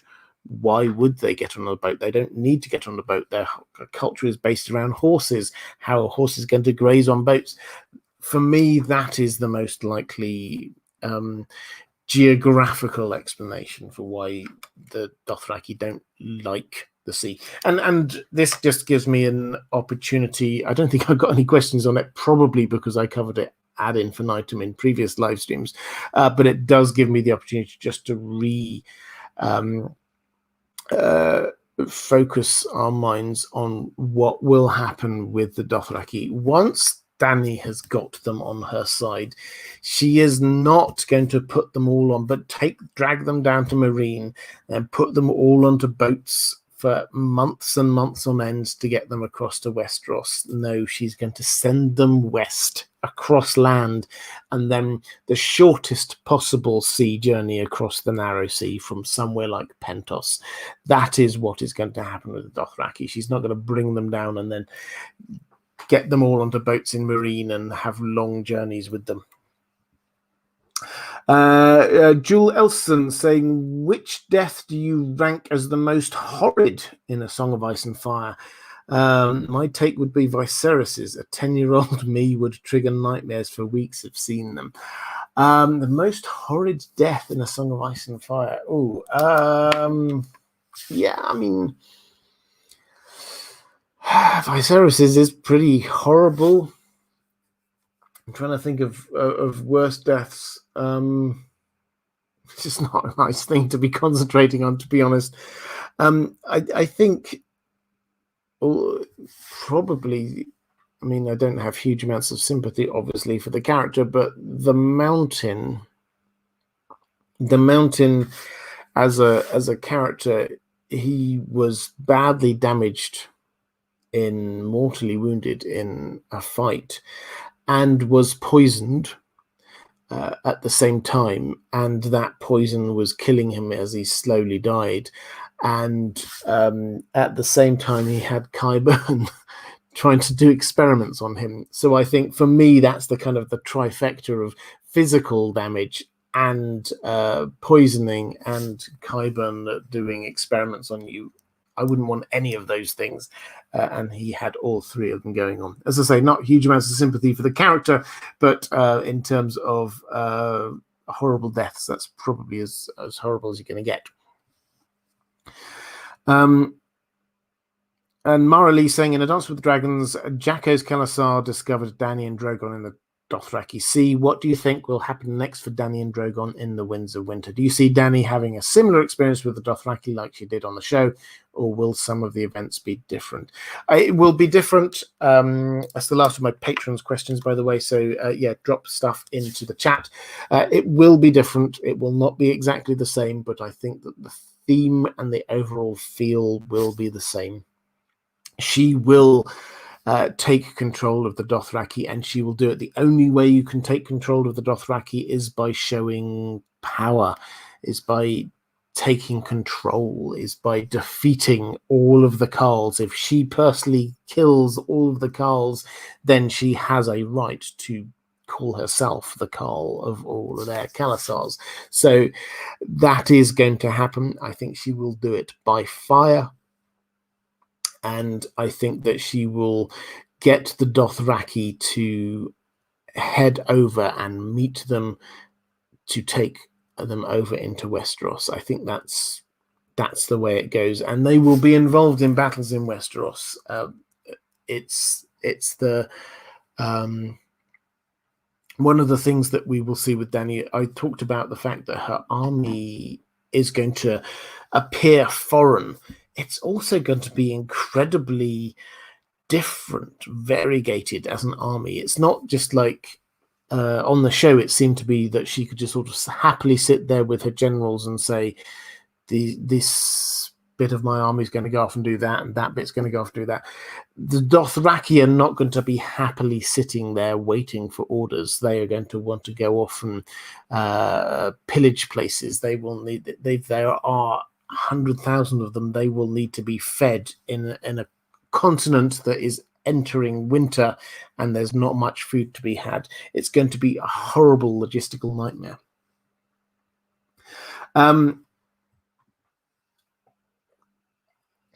Andrew Kay saying, will the eventual view that Dany or her dragons are the stallion fulfillment of prophecy convince the Dothraki to get over their fear of boats and water and venture off with her? Yes, possibly part of it. I think another part of it, as I say, if she is... Drogo would have taken his Kalasar over the water if he'd survived. He said he was going to do that, and there's no hint that that wouldn't have happened. So he would have done that. I think that a strong enough Carl would be able to carry his Kalasar with him, and I think Dany will prove herself a strong enough Carl to be able to do that. I think that it will be her defeating the other Carls through fire that will get her control of it, of all of it. And Andrew Kay saying, despite their fear and dislike of salt water, do you think the Dothraki and Ironborn will find a lot of commonality given some of their shared practices? I don't think they will necessarily see a commonality between them. I think that we as a reader will be able to see a commonality between them. And it may well not actually be spelt out. It may just be one of those things that we can see from the outside. But yeah, there is a clear link between them. Liat Rubenfield saying, what if they continue on to the new world that would be discovered beyond the land bridge, which is the land of always winter? Yeah, so I don't know if you're talking about sort of in Essos, whether they could get to the lands of always winter. Yeah, theoretically, but they've never got to that. Essos, the bits of Essos that we have got the map for, then the continent does end before you get to sort of the equivalent of the North Pole. So it's Westeros that has the clear land bridge up to the lands of always winter. So that would be the way that they could get there. But personally, I don't think that the Dothraki are going to do that, certainly not in this story. The others are moving south, and people will be engaging with them to the south rather than the Dothraki heading to the north and attacking them in their home base, so to speak. Sailor Moon saying Danny needs ships. I wonder if Victarion will help out. I think that she will use his ships, but I don't think it's because he's helping out. He is going to try and steal her dragons. He is not going to survive. So I think that there's zero chance of him being part of Team Danny.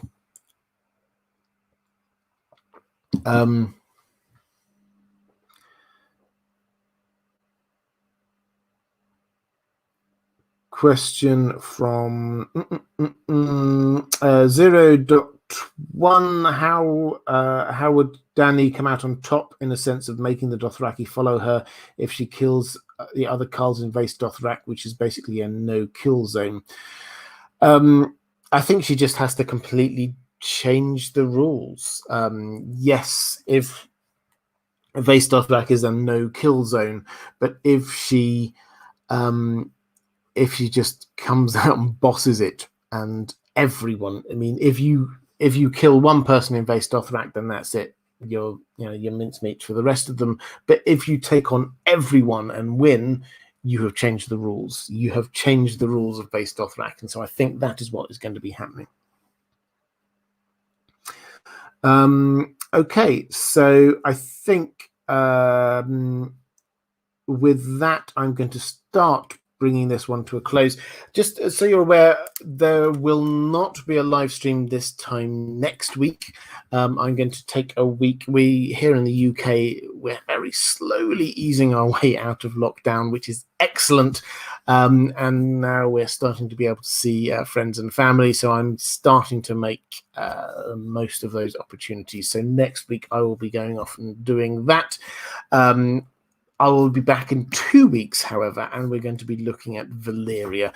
So old Valyria, what is happening now in the Smoking Sea, what happened in the Doom of Valyria, all of those questions will be things that we're going to be addressing in 2 weeks' time. If you are watching this a little bit later and would like to see some more of these live streams, there is a link appearing somewhere around here. If you'd like to support this channel, the things that I do, if you'd like to get access to some extra stuff that I do just for my patrons, there is a link to my Patreon appearing somewhere around here. Okay, that's all for this time. Really great questions again. Thank you so much, everyone. Take care, and I will see you again in a couple of weeks.